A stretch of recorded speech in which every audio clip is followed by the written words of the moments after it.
মধ্যপ্রাচ্যে কি শুরু হতে যাচ্ছে এমন এক সংঘাত যা বদলে দিতে পারে পুরো বিশ্বের শক্তির ভারসাম্য? ইরানকে ঘিরে কি তৈরি হচ্ছে নতুন সামরিক জোট? রাশিয়া ও চীনের সাম্প্রতিক তৎপরতা, যুক্তরাষ্ট্র ও ইসরায়েলের প্রস্তুতি আর জাতিসংঘের জরুরি কূটনৈতিক আলোচনা ঘিরে আন্তর্জাতিক অঙ্গনে বাড়ছে উদ্বেগ। বিভিন্ন আন্তর্জাতিক গণমাধ্যমে ছড়িয়ে পড়া দাবি, স্যাটেলাইট চিত্র এবং সামরিক বিশ্লেষণকে ঘিরে এখন একটাই প্রশ্ন: পরিস্থিতি কি শুধু উত্তেজনার, নাকি আরও বড় কোনো সংঘাতের দিকে এগুচ্ছে মধ্যপ্রাচ্য? আসসালামু আলাইকুম, আপনারা দেখছেন ডিইউবি নিউজ। আমি ফারহানা নিজাম। আজকের বিশেষ আন্তর্জাতিক প্রতিবেদনে আমরা বিশ্লেষণ করব ইরানকে ঘিরে চলমান সামরিক ও কূটনৈতিক পরিস্থিতি, রাশিয়া ও চীনের ভূমিকা, যুক্তরাষ্ট্র ও ইসরায়েলের অবস্থান এবং কেন পুরো বিশ্ব এখন মধ্যপ্রাচ্যের দিকে নজর রাখছে। চলুন শুরু করা যাক।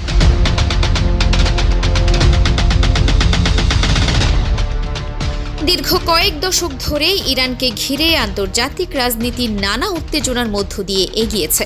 পারমাণবিক কর্মসূচি, ক্ষেপণাস্ত্র উন্নয়ন, আঞ্চলিক প্রভাব বিস্তার এবং যুক্তরাষ্ট্রের সঙ্গে বৈরী সম্পর্ক বারবার এই দেশটিকে বিশ্ব রাজনীতির কেন্দ্রবিন্দুতে নিয়ে এসেছে। কিন্তু সাম্প্রতিক ঘটনা প্রবাহ পরিস্থিতিকে আরও জটিল করে তুলেছে। বিভিন্ন আন্তর্জাতিক প্রতিবেদনে দাবি করা হয়েছে ইরানের সামরিক অবকাঠামো ও প্রতিরক্ষা সক্ষমতা নিয়ে নতুন করে আলোচনা শুরু হয়েছে। একই সময়ে মধ্যপ্রাচ্যের যুক্তরাষ্ট্রের সামরিক উপস্থিতি, ইসরায়েলের নিরাপত্তা প্রস্তুতি এবং ইরানের পাল্টা কৌশল পুরো অঞ্চলকে একটি সংবেদনশীল অবস্থানে নিয়ে এসেছে। এদিকে আন্তর্জাতিক গণমাধ্যমে এমনও দাবি উঠে এসেছে যে সাম্প্রতিক সময়ে রাশিয়ার কয়েকটি বড় কার্গো বিমান ইরানের বিভিন্ন সামরিক স্থাপনায় অবতরণ করেছে। সামাজিক যোগাযোগ মাধ্যমে ছড়িয়ে পড়া কিছু ভিডিও ও ছবিতে বড় আকারের একটি বোমারু বিমানের মতো উড়োজাহাজও দেখা গেছে বলে দাবি করা হয়। যদিও এসব তথ্য স্বাধীনভাবে যাচাই করা সম্ভব হয়নি এবং রাশিয়া বা ইরান এ বিষয়ে আনুষ্ঠানিক কোনো বক্তব্য দেয়নি, তবুও এই ঘটনাগুলো নতুন করে আলোচনার জন্ম দিয়েছে। কারণ রাশিয়া ও ইরানের সামরিক সহযোগিতা নতুন কিছু নয়। গত কয়েক বছরে দুই দেশের মধ্যে প্রতিরক্ষা, প্রযুক্তি এবং কৌশলগত সম্পর্ক আরও গভীর হয়েছে বলে বিভিন্ন আন্তর্জাতিক বিশ্লেষণে উল্লেখ করা হয়েছে। একই সময়ে চীনও মধ্যপ্রাচ্যে নিজের অর্থনৈতিক ও কূটনৈতিক প্রভাব বাড়ানোর চেষ্টা করছে। বেইজিং প্রকাশ্যে সব পক্ষকে সংযম প্রদর্শনের আহ্বান জানালেও পশ্চিমা বিশ্লেষকদের একাংশ মনে করেন ইরানের সঙ্গে চীনের ঘনিষ্ঠ সম্পর্ক ভবিষ্যতের ভূ রাজনৈতিক সমীকরণে গুরুত্বপূর্ণ ভূমিকা রাখতে পারে। অন্যদিকে যুক্তরাষ্ট্র ও ইসরায়েল স্পষ্টভাবে জানিয়ে আসছে ইরানের পারমাণবিক কর্মসূচি এবং দূরপাল্লার ক্ষেপণাস্ত্র উন্নয়ন তাদের জন্য বড় নিরাপত্তা উদ্বেগ। ওয়াশিংটন বহুবার বলেছে তারা চায় না ইরান কখনো পারমাণবিক অস্ত্র অর্জন করুক, তবে তেহরান বরাবরই দাবি করে এসেছে তাদের পারমাণবিক কর্মসূচি শান্তিপূর্ণ এবং বেসামরিক জ্বালানি উৎপাদনের জন্য। কিন্তু বাস্তবতা হলো শুধু বক্তব্যে নয়, এখন পুরো বিশ্ব নজর রাখছে মাঠের পরিস্থিতির দিকে। কারণ মধ্যপ্রাচ্যের প্রতিটি সামরিক পদক্ষেপ এখন আগের চেয়ে অনেক বেশি গুরুত্ব পাচ্ছে। বিশেষজ্ঞদের মতে বর্তমান পরিস্থিতির সবচেয়ে বড় বৈশিষ্ট্য হলো অনিশ্চয়তা। কোনো পক্ষই সরাসরি পূর্ণ মাত্রার যুদ্ধ চায় না, কিন্তু ভুল হিসাব, ভুল সিদ্ধান্ত বা সীমিত কোনো সামরিক সংঘর্ষ খুব দ্রুত বড় আঞ্চলিক সংকটে রূপ নিতে পারে। আর সেই কারণেই আন্তর্জাতিক কূটনৈতিক মহল এখন প্রতিটি সামরিক তৎপরতা, প্রতিটি বিবৃতি এবং প্রতিটি গোয়েন্দা তথ্য অত্যন্ত সতর্কতার সঙ্গে পর্যবেক্ষণ করছে। এই সংকটকে আরও জটিল করে তুলেছে পারমাণবিক কর্মসূচিকে ঘিরে নতুন করে শুরু হওয়া বিতর্ক।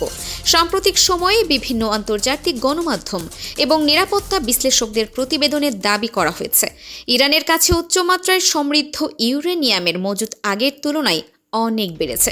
আন্তর্জাতিক পরমাণু শক্তি সংস্থা বা IAEA অতীতে ইরানের সমৃদ্ধকরণ কার্যক্রম নিয়ে উদ্বেগ প্রকাশ করেছে। তবে একটি বিষয় পরিষ্কারভাবে বলা জরুরি, ইরান ইতোমধ্যেই পারমাণবিক অস্ত্র তৈরি করেছে বা পারমাণবিক শক্তিধর রাষ্ট্রে পরিণত হয়েছে এমন কোনো বিষয় এখন পর্যন্ত স্বাধীনভাবে নিশ্চিত করা যায়নি। তারপরও প্রশ্ন থেকেই যাচ্ছে, যদি কোনো দেশ বারবার সামরিক হামলার হুমকি পায়, তার গুরুত্বপূর্ণ স্থাপনাগুলো লক্ষ্যবস্তুতে পরিণত হয়, তাহলে কি সেই দেশ নিজের নিরাপত্তা নিশ্চিত করতে আরও কঠোর প্রতিরক্ষা নীতি গ্রহণ করবে? এই প্রশ্ন এখন আন্তর্জাতিক কূটনীতির কেন্দ্রবিন্দু। ইরানের কয়েকজন আইন প্রণেতা প্রকাশ্যে ইঙ্গিত দিয়েছেন, দেশের পারমাণবিক স্থাপনায় বড় ধরনের হামলা হলে ভবিষ্যতে পারমাণবিক নীতিতে পরিবর্তন আসতে পারে। এই বক্তব্যের পর থেকেই পশ্চিমা বিশ্বে নতুন করে উদ্বেগ তৈরি হয়েছে, কারণ দীর্ঘদিন ধরে তেহরান বলে এসেছে তারা পারমাণবিক অস্ত্র তৈরি করতে চায় না, কিন্তু বর্তমান নিরাপত্তা পরিস্থিতি সেই অবস্থানকে ভবিষ্যতে বদলে দিতে পারে কিনা তা নিয়েই চলছে আলোচনা। একই সময়ে ইরানের ক্ষেপণাস্ত্র কর্মসূচিও দ্রুত এগিয়ে চলেছে। দেশটি ইতোমধ্যে বিভিন্ন পাল্লার ব্যালিস্টিক ক্ষেপণাস্ত্র, ক্রুজ মিসাইল এবং ড্রোন প্রযুক্তিতে উল্লেখযোগ্য অগ্রগতি দেখিয়েছে। সাম্প্রতিক বছরগুলোতে প্রকাশিত বিভিন্ন সামরিক মহড়ায় নতুন প্রজন্মের ক্ষেপণাস্ত্র প্রদর্শন করেছে তেহরান। বিশ্লেষকদের মতে আধুনিক যুদ্ধে শুধু যুদ্ধবিমান বা ট্যাঙ্ক নয়, দূরপাল্লার ক্ষেপণাস্ত্র, ড্রোন, সাইবার যুদ্ধ এবং ইলেকট্রনিক ওয়ারফেয়ার এখন সবচেয়ে বড় ভূমিকা পালন করছে। আর এই ক্ষেত্রগুলোতে নিজেদের সক্ষমতা বাড়ানোর চেষ্টা করছে ইরান। অন্যদিকে যুক্তরাষ্ট্র মধ্যপ্রাচ্যে তাদের সামরিক উপস্থিতি কমায়নি। উপসাগরীয় অঞ্চলে মার্কিন নৌবহর, বিমান ঘাঁটি এবং বিভিন্ন প্রতিরক্ষা ব্যবস্থা এখনও সক্রিয় রয়েছে। ইসরায়েলও তাদের আকাশ প্রতিরক্ষা ব্যবস্থা আরও শক্তিশালী করেছে এবং সীমান্ত জুড়ে নজরদারি বাড়িয়েছে। ঠিক এই মুহূর্তে আন্তর্জাতিক পর্যবেক্ষকদের দৃষ্টি আরেকটি বিষয়ের দিকে, সেটি হলো রাশিয়া ও চীনের অবস্থান। মস্কো বারবার বলছে মধ্যপ্রাচ্যের সংকটের সামরিক সমাধান সম্ভব নয়, কূটনৈতিক আলোচনার মাধ্যমেই উত্তেজনা কমাতে হবে। একই ধরনের বক্তব্য এসেছে বেইজিং থেকেও। তবে পশ্চিমা বিভিন্ন বিশ্লেষণে বলা হচ্ছে রাশিয়া ও চীনের সঙ্গে ইরানের কৌশলগত সম্পর্ক আগের যে কোনো সময়ের তুলনায় অনেক বেশি ঘনিষ্ঠ। জ্বালানি, প্রতিরক্ষা, প্রযুক্তি এবং বাণিজ্যিক সহযোগিতা এখন এই তিন দেশের সম্পর্ককে নতুন মাত্রা দিয়েছে। ফলে মধ্যপ্রাচ্যের যে কোনো বড় সংঘাতের প্রভাব শুধু এই অঞ্চলেই সীমাবদ্ধ থাকবে না, এর প্রভাব পড়তে পারে ইউরোপ, এশিয়া এবং বৈশ্বিক অর্থনীতিতেও। এদিকে আন্তর্জাতিক জ্বালানি বাজারও পরিস্থিতির দিকে গভীরভাবে নজর রাখছে, কারণ পারস্য উপসাগর এবং হরমুজ প্রণালী দিয়ে বিশ্বের উল্লেখযোগ্য পরিমাণ অপরিশোধিত তেল পরিবহন হয়। যদি এই অঞ্চলের সংঘাত আরও বেড়ে যায়, তাহলে বৈশ্বিক জ্বালানি সরবরাহ ব্যাহত হওয়ার আশঙ্কা রয়েছে, আর তার সরাসরি প্রভাব পড়তে পারে তেলের দাম, পরিবহন ব্যয়, খাদ্যপণ্যের মূল্য এবং বিশ্বব্যাপী মূল্যস্ফীতির ওপর। একটি ভুল সিদ্ধান্ত শুধু একটি দেশের জন্য নয়, পুরো বিশ্বের নিরাপত্তা এবং অর্থনীতির জন্য বড় সংকট তৈরি করতে পারে। এই পরিস্থিতিতে এখন সবচেয়ে বড় প্রশ্ন একটাই, উত্তেজনা কি শেষ পর্যন্ত কূটনৈতিক আলোচনার মাধ্যমে থামবে, নাকি মধ্যপ্রাচ্য আরও বড় সামরিক সংঘাতের দিকে এগিয়ে যাবে? এই মুহূর্তে মধ্যপ্রাচ্যের পরিস্থিতি নিয়ে সবচেয়ে বেশি উদ্বিগ্ন শুধু যুদ্ধরত দেশগুলো নয়, বরং পুরো আন্তর্জাতিক সম্প্রদায়। কারণ ইতিহাস বলছে মধ্যপ্রাচ্যে বড় কোনো সংঘাত কখনোই একটি অঞ্চলের মধ্যে সীমাবদ্ধ থাকে না। এর প্রভাব ছড়িয়ে পড়ে বিশ্ব অর্থনীতি, জ্বালানি বাজার, আন্তর্জাতিক বাণিজ্য এবং কূটনৈতিক সম্পর্কের ওপর। বিশ্লেষকদের মতে বর্তমান পরিস্থিতিতে ইরান, যুক্তরাষ্ট্র, ইসরায়েল, রাশিয়া এবং চীনের প্রতিটি সিদ্ধান্ত অত্যন্ত গুরুত্বপূর্ণ, কারণ একটি সামরিক পদক্ষেপের পাল্টা জবাব খুব দ্রুত নতুন সংঘাতের জন্ম দিতে পারে। ইতোমধ্যেই বিভিন্ন আন্তর্জাতিক সংবাদ মাধ্যমে প্রকাশিত প্রতিবেদনে বলা হয়েছে মধ্যপ্রাচ্যে সামরিক ঘাঁটিগুলোর নিরাপত্তা জোরদার করা হয়েছে, আকাশ প্রতিরক্ষা ব্যবস্থা, ক্ষেপণাস্ত্র প্রতিরোধ প্রযুক্তি এবং ড্রোন নজরদারিও বাড়ানো হয়েছে। যদিও এসব প্রস্তুতির সব তথ্য আনুষ্ঠানিকভাবে নিশ্চিত করা হয়নি, তবুও আঞ্চলিক নিরাপত্তা পরিস্থিতি যে আগের চেয়ে অনেক বেশি সংবেদনশীল সে বিষয়ে প্রায় সব বিশ্লেষকই একমত। অন্যদিকে আন্তর্জাতিক কূটনীতিও থেমে নেই। জাতিসংঘ সহ বিভিন্ন পক্ষ সংঘাত এড়াতে সংলাপের ওপর গুরুত্ব দিচ্ছে। ইউরোপীয় দেশগুলো উত্তেজনা কমানোর আহ্বান জানিয়েছে, কারণ বড় ধরনের যুদ্ধ শুরু হলে তার অর্থনৈতিক ও মানবিক মূল্য হবে অত্যন্ত ভয়াবহ। এই সংকটের আরেকটি গুরুত্বপূর্ণ দিক হল বৈশ্বিক অর্থনীতি। মধ্যপ্রাচ্য বিশ্বের অন্যতম প্রধান জ্বালানি উৎপাদনকারী অঞ্চল। এখানে অস্থিতিশীলতা তৈরি হলে আন্তর্জাতিক বাজারে তেলের দাম দ্রুত বেড়ে যেতে পারে। আর তেলের দাম বাড়লে পরিবহন, বিদ্যুৎ উৎপাদন, শিল্প কারখানা এবং নিত্য প্রয়োজনীয় পণ্যের দামেও তার প্রভাব পড়ে। শুধু তাই নয়, উন্নয়নশীল দেশগুলোর ওপর এর প্রভাব আরও বেশি হতে পারে। জ্বালানি আমদানি নির্ভর অর্থনীতিগুলো তখন বাড়তি চাপের মুখে পড়বে। বৈদেশিক মুদ্রার রিজার্ভ, মূল্যস্ফীতি এবং সামগ্রিক অর্থনৈতিক প্রবৃদ্ধিও চ্যালেঞ্জের মুখোমুখি হতে পারে। এদিকে সামাজিক যোগাযোগ মাধ্যমে প্রতিদিনই বিভিন্ন দাবি, ছবি ও ভিডিও ছড়িয়ে পড়ছে। কোথাও বলা হচ্ছে নতুন সামরিক জোট গড়ে উঠছে, কোথাও দাবি করা হচ্ছে বড় ধরনের অস্ত্র মোতায়েন হয়েছে।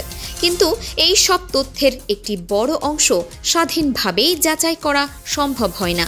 তাই আন্তর্জাতিক নিরাপত্তা বিশেষজ্ঞরা বারবার বলছেন, যাচাইহীন তথ্যের পরিবর্তে নির্ভরযোগ্য ও আনুষ্ঠানিক সূত্রের ওপরই গুরুত্ব দেওয়া উচিত। এখন প্রশ্ন হলো, সামনে কি হতে পারে? বিশ্লেষকদের মতে তিনটি সম্ভাবনা সবচেয়ে বেশি আলোচনায় রয়েছে। প্রথমত, কূটনৈতিক আলোচনা আরও জোরদার হতে পারে এবং উত্তেজনা ধীরে ধীরে কমে আসতে পারে। দ্বিতীয়ত, সীমিত পরিসরে পাল্টাপাল্টি সামরিক অভিযান চলতে পারে, তবে তা পূর্ণমাত্রার যুদ্ধে রূপ নাও নিতে পারে। আর তৃতীয়ত, যদি কোনো বড় ভুল হিসাব বা অনাকাঙ্ক্ষিত সামরিক ঘটনা ঘটে, তাহলে পরিস্থিতি দ্রুত নিয়ন্ত্রণের বাইরে চলে যাওয়ার ঝুঁকিও উড়িয়ে দেওয়া যায় না। তবে বর্তমান বাস্তবতায় নিশ্চিতভাবে বলা যায় না কোন পথটি শেষ পর্যন্ত বাস্তব হবে, কারণ আন্তর্জাতিক রাজনীতির সমীকরণ প্রতিনিয়ত বদলাচ্ছে। প্রতিটি নতুন বৈঠক, প্রতিটি কূটনৈতিক বার্তা এবং প্রতিটি সামরিক পদক্ষেপ পরিস্থিতিকে নতুন দিকে নিয়ে যেতে পারে। সব মিলিয়ে বলা যায়, ইরানকে ঘিরে বর্তমান সংকট শুধু একটি দেশের নিরাপত্তার প্রশ্ন নয়, এটি এখন বৈশ্বিক কৌশল, আঞ্চলিক শক্তির ভারসাম্য, জ্বালানি নিরাপত্তা এবং আন্তর্জাতিক কূটনীতির অন্যতম গুরুত্বপূর্ণ ইস্যুতে পরিণত হয়েছে। তাই আগামী দিনগুলোতে মধ্যপ্রাচ্যের প্রতিটি ঘটনাই বিশ্ববাসীর জন্য গুরুত্বপূর্ণ হয়ে থাকবে। নতুন কোনো সিদ্ধান্ত, নতুন কোনো সামরিক পদক্ষেপ কিংবা নতুন কোনো কূটনৈতিক সমঝোতা পুরো পরিস্থিতির গতিপথ বদলে দিতে পারে। আপনাদের কি মনে হয়, বর্তমান সংকট কি শেষ পর্যন্ত আলোচনার টেবিলের সমাধান হবে, নাকি মধ্যপ্রাচ্য আরও বড় সংঘাতের দিকে এগিয়ে যাবে? আপনার মতামত কমেন্টে জানাতে ভুলবেন না। আন্তর্জাতিক অঙ্গনের সর্বশেষ নির্ভরযোগ্য সংবাদ, গভীর বিশ্লেষণ এবং বিশেষ প্রতিবেদন সবার আগে পেতে ডিইউবি নিউজের সঙ্গে থাকুন। ভিডিওটি ভালো লাগলে লাইক করুন, বন্ধুদের সঙ্গে শেয়ার করুন এবং নতুন হলে অবশ্যই চ্যানেলটি সাবস্ক্রাইব করে পাশে থাকা বেল আইকনটি অন করে রাখুন। আমি ফারহানা নিজাম আজকের মতো এখানেই বিদায় নিচ্ছি। সবাই ভালো থাকুন, সুস্থ থাকুন। আল্লাহ হাফেজ।